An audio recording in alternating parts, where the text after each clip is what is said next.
আমাৰ বিটিআৰ প্ৰধান শ্ৰীযুত প্ৰমোদ বড়ো ডাঙৰীয়া ইয়াত আহি খন্তেক সময় হ'লেও ৰাইজৰ কাৰণে তেখেতে দৰ্শন দিলে বা ৰাইজক মত বিনিময় কৰিলে। কাৰণ এই আমাৰ ওদালগুৰি জিলা ভেৰগাঁও সমষ্টিৰ এই বৰংগাজুলি চাহ বাগিচা এই আৰ্য মন্দিৰ বহুত পুৰণা এইটো মন্দিৰ আৰু ইয়াত বছৰি ৰথ যাত্ৰা ইয়াত কৰে। উৰিষ্যা ভুৱনেশ্বৰত থকা অৰ্থাৎ পুৰীত থকা প্ৰভু জগন্নাথৰ যিদিনা ৰথ যাত্ৰা হয় ইয়াতো এই লগত সংগতি ৰাখি পেলাই ৰথ যাত্ৰা আৰম্ভ কৰা হয়। গতিকে আজি ইয়াত ৰথ যাত্ৰা আৰম্ভ কৰিছে আৰু ৰাতিপুৱাৰ ভাগত বিশ্ব শান্তিৰ কাৰণে মহাযজ্ঞ কৰা হৈছে আৰু আজি ইয়াত উঠল মাথল পৰিৱেশ, বিভিন্ন জাতি জনগোষ্ঠী বিভিন্ন ধৰ্মৰ মানুহ ইয়াত সমাগত হৈছে। তেওঁলোকে ইয়াত মানৱতাৰ শান্তিৰ বাবে আমাৰ এই অঞ্চলৰ একতাৰ বাবে তেওঁলোকে চবে জমা হৈছে।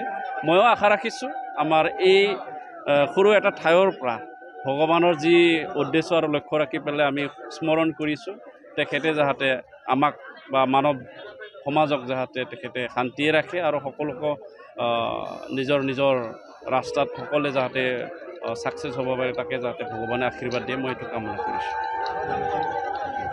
তৰফৰ পৰা ৰথ যাত্ৰা কাৰ্যসূচী লোৱা হৈছে। আজি আমাৰ উৰিষ্যাৰ যিটো পুৰী জগন্নাথ আমাৰ পবিত্ৰ এটা মন্দিৰ আছে, এই ধাম তাৰে পৰাই আৰম্ভ কৰি সমগ্ৰ ভাৰতবৰ্ষত ৰথ যাত্ৰা ওলোৱা হয় আজিৰ দিনত। আৰু অসমতো বিভিন্ন অঞ্চলত, বড়োলেণ্ডতো বিভিন্ন অঞ্চলত ৰথ যাত্ৰা আজি আমাৰ বিভিন্ন ঠাইত এইটো ৰথ যাত্ৰাটো ওলোৱা হয়। মই যোৱা 2-3 বছৰত টংলাত বিভিন্ন অঞ্চলত কোকৰাঝাৰত অংশগ্ৰহণ কৰিছোঁ আৰু মই আশা ৰাখিছোঁ প্ৰভু জগন্নাথৰ যি ব্লেছিং, যি আশীৰ্বাদ এইটো আমাৰ সকলোৰে ওচৰত থাকিব আৰু অনাগত দিনত আমি সকলো জাতি জনগোষ্ঠী শান্তি সম্প্ৰীতি নিৰাপত্তা সমন্বয়ৰ মাজেৰে আগবাঢ়ি যাব পাৰিম। যিহেতু মই ৰথ যাত্ৰাত আহিছিলোঁ, ৰাজনীতিৰ কথা ক'বলৈ অসুবিধা হয়। এতিয়া আপোনালোকে সুধিছে যেতিয়া ক'ব বিচাৰিছোঁ, আমাৰ 70 বছৰত যিমানখিনি নিৰ্বাচন হৈছে, এই নিৰ্বাচনত প্ৰধানমন্ত্ৰী হওক বা মুখ্যমন্ত্ৰী হওক বা কোনোবা দলৰ নেতাই হওক, যেতিয়া নিৰ্বাচন আহে কিবা নহয় কিবা এজেণ্ডা লৈ ৰাইজৰ ওচৰত আহে। কিন্তু এই এজেণ্ডাৰ নামটো বেলেগ বেলেগ হ'ব পাৰে, তেখেতেও বেলেগ বেলেগ নাম লৈ নিৰ্বাচন প্ৰচাৰত আহিছে। মুখ্যমন্ত্ৰী অসমৰ মুখ্যমন্ত্ৰী বড়োলেণ্ডত আহা, এই কথাটো আমি চবেই আদৰণি জনাইছোঁ। বিকাশ হৈছেনে নাই সেইটো হাগ্ৰামা মহিলাৰী একদিন মোৰ লগত বহক, মই হিচাপ দিম।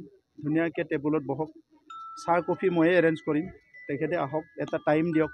কোকৰাঝাৰতো অফিচতো তেখেতে 4 বছৰ নাহিলে, যদি ক'ত বহিব লাগে কওক, যদি তেখেতৰ ঘৰত মাতে ঘৰতো যাম মই। আৰু বিকাশ হৈছেনে নাই ইয়াৰ কাৰণে একদিন বহি যাওক কাগজ কলম লৈ পেলাই। তেখেতে 17 বছৰৰ কৰা হিচাপ মোৰ ওচৰত লৈ আহক আৰু মই 4 বছৰত কাম কৰাৰ হিচাপ তেখেতৰ ওচৰত লৈ যাম। UPPL এইবাৰ 4 নম্বৰত থাকিব বুলি কৈছে হাগ্ৰামা মহিলাৰী। চাওক, হাগ্ৰামা মহিলাৰী 1 কি 3 কি 4 কি এইটো বুজি নাপায়। ইলেকশ্যন জিকিবৰ কাৰণে 4 নম্বৰ লাগে, একে নিজিকে, অকলে ইলেকশ্যন জিকিব নেকি? 4 লগত আৰু যিমান শূন্য বাঢ়ে ইমানে তেতিয়াহে ইলেকশ্যন জিকিব। 4 লগত যদি আৰু 4টা শূন্য লাগি যায়, 5টা শূন্য, তেতিয়াহে ইলেকশ্যনটো জিকিব। গতিকে এই অংকবিলাক আৰু হাগ্ৰামা মহিলাৰীক আৰু কিমান বুজাব আপোনালোকে? প্ৰভু জগন্নাথে বেয়া পাব আৰু ইয়াত নুসুধিব, বেলেগত সুধিব। বিজেপিৰ এইটো ৰণকৌশল বা তেখেতসকলৰ ৰাজনীতিক এটা সিদ্ধান্ত হিচাপে তেখেতসকলে কাম কৰি আছে আৰু UPPLৰ ষ্টাইল, কাম কৰাৰ সিদ্ধান্ত বা ডিজাইনটো বেলেগ। তো সেই হিচাপে আমাৰ যিহেতু 5জন মন্ত্ৰী নাই, আমি 5জন মন্ত্ৰী বুলি ক'ব নোৱাৰোঁ, আমাৰতো এজনহে মন্ত্ৰী আছে। গতিকে আমাৰ EM MCLA বিলাকক আমি দায়িত্ব দি থৈছোঁ। আমাৰ কৰ্মকৰ্তাবিলাকো এতিয়া বহুত কনফিডেণ্ট, বহুত স্কিল্ড হৈছে।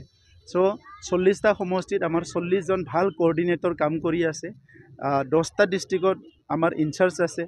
আমাৰ 445টা যিটো VCDC আছে প্ৰাইমাৰী, তাত আমাৰ ইনচাৰ্জ আছে।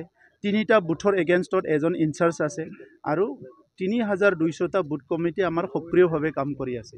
কংগ্ৰেছেও প্ৰাৰ্থিত্ব দিব আৰু কংগ্ৰেছেও মষ্ট ৱেলকাম। ভাৰতবৰ্ষৰ যিমান পাৰ্টি আছে চবেই আহক, তেতিয়াহে গণতন্ত্ৰ যিটো আমি কৈছোঁ মাদাৰ অফ ডেম'ক্ৰেচি, সেইটো ফুলফিল হ'ব।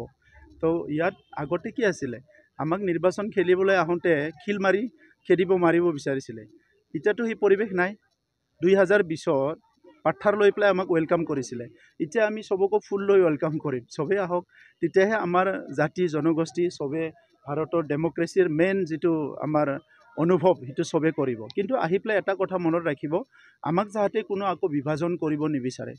আমাৰ মাজত যাতে ভেদাভেদ সৃষ্টি কৰিব নিবিচাৰে, আমাৰ মাজত আকৌ ঘৃণাৰ এটা বীজ সিঁচিবলৈ চেষ্টা নকৰে, আমাৰ মাজত এটা জনগোষ্ঠী আনটো জনগোষ্ঠীৰ প্ৰতি হিংসা মনোভাৱ আকৌ ঘূৰি অহাৰ পৰিৱেশ যাতে কোনো চেষ্টা নকৰে, সেইটোৱে মোৰ চবৰ ওচৰত অনুৰোধ। গৌৰৱ গগৈয়ে কৈ আছে যুঁজাৰটো মোৰ ক'ব লগা নাই। যুঁজাৰ নামত বড়োলেণ্ডত আগতে বহুত ব্লাডছেড হৈ গ'ল, বহুত মানুহ মৰি গ'ল। যুঁজ বুলি ক'লে আমি বড়োলেণ্ডত ভয় কৰোঁ। যুঁজক তেখেতসকলে যিমান যুঁজক আমাৰ ক'ব লগা নাই, কিন্তু বড়োলেণ্ডৰ জনতাক যাতে কোনোবা যুঁজৰ নামত কি বুলি কয়, মহৰ যুঁজত বিৰিণাৰ মৰণ না কি কয়, 2 মহৰ যুঁজত 3 মহৰ যুঁজ, 4 মহৰ যুঁজ, যিমানেই হয় মহৰ যুঁজ কৰোঁ, বিৰিণাক যাতে মৰণ নকৰে। 30-40 বছৰ ইয়াৰ বিৰিণাবিলাক বহুত মৰিলে আগতে, আৰু যাতে কষ্ট নাপায়।